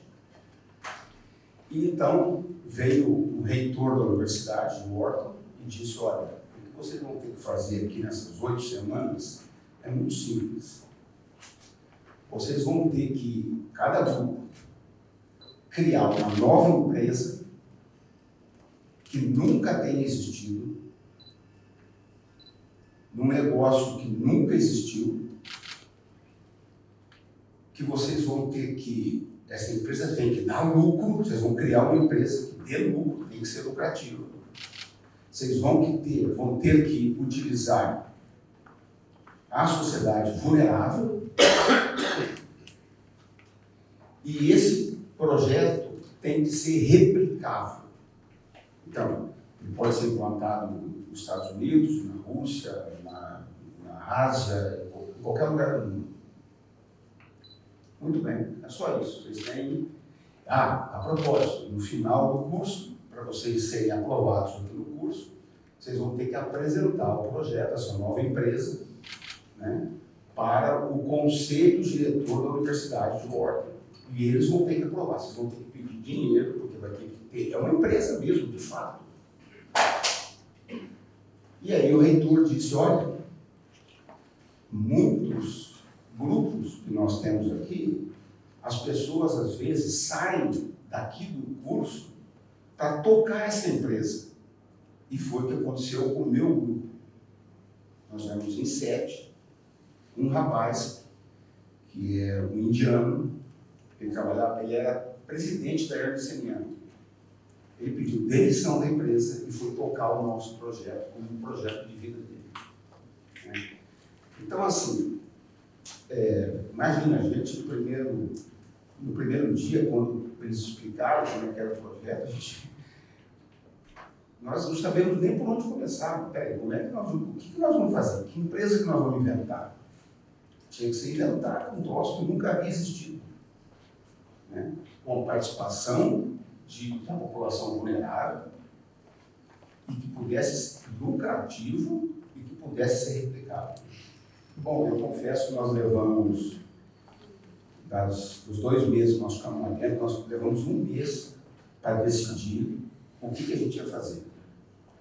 Né? Nos reunindo horas e horas e horas por dia. Mas no final, eu quero dizer assim, todos os grupos conseguiram criar empresas, todo mundo conseguiu ser criativo o suficiente, usando tecnologia, usando de todas as possibilidades que nós tínhamos à mão ali. Né? Depois da gente criar a ideia e criar o projeto, a gente tinha que ver como é que nós íamos buscar dinheiro para fazer aquele projeto. Tinha que pedir dinheiro em banco, de fato. Né? Mas, enfim, era só assim, sabe? Isso foi em 2014. E de lá para cá, né, eu nem podia imaginar quanto que aquela escola ia mudar tanto minha vida, no sentido de depois dizer, não, é isso. Eu trabalhava numa empresa de capital aberto, né, em que o nosso negócio é lucro, e tinha que depois parar para pensar nessa outra possibilidade. Né? Então, tem sido uma jornada incrível, né? Essa mentalidade. E, de repente, eu volto para o Brasil com a minha família, né? E olha com quem eu me deparo. Né? Olha com quem eu encontro, né? Através do Agostinho, conheci o Ricardo, né? E com todos os conceitos, né? Já amplamente divulgados, consolidados, e que estão ainda, né? Sempre tem muito para avançar ainda, né, Ricardo? Daí, outro dia eu conheci o Turma lá no Dia do Capital Humanista, lá na PUC, né? Então, assim, é muito legal, é muito prazeroso, é uma honra, de fato, né? Essas duas coisas. Primeiro, ter um contato e estar ligado a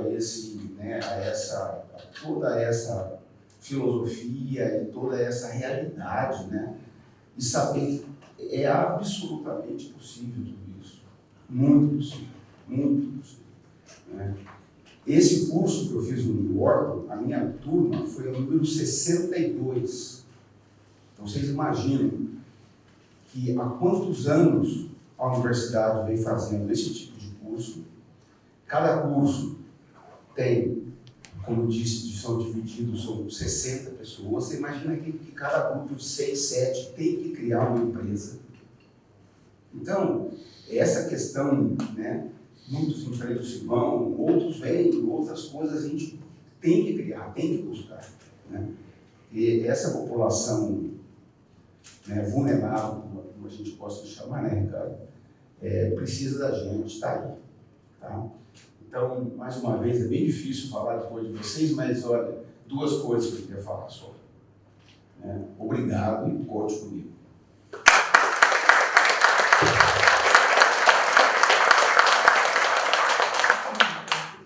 O Thiago veio fazer uma correção de volta, porque a gente aprende. Ele falou, pai, você não trouxe nenhuma mulher no palco para falar. Então, eu tenho aqui assim, vou contar todas as mulheres que estão aqui, e a Carla, vem todas. E a Carla vai falar para todas vocês, todas as mulheres que estão aqui. Eu queria agradecer a todos e dizer que o protagonista é ele, mas eu sempre estou no background para poder estar auxiliando e ajudando, né? Porque o sonho dele é mudar o mundo, né? Mudar o mundo para melhor, ajudar as pessoas mais vulneráveis e transformar, né, num mundo mais fraterno e num mundo mais humano. Então eu estou aqui sempre por trás, né, Ri? Mas estou aqui ajudando. Não. Mas ajudando nessa missão que ele tem. E queria agradecer a presença de todos mais uma vez. Obrigada. Convido, né, as mulheres a participarem, né, do capitalismo humanista, porque a mulher também, né, tem o seu papel fundamental nessa questão social. Obrigada.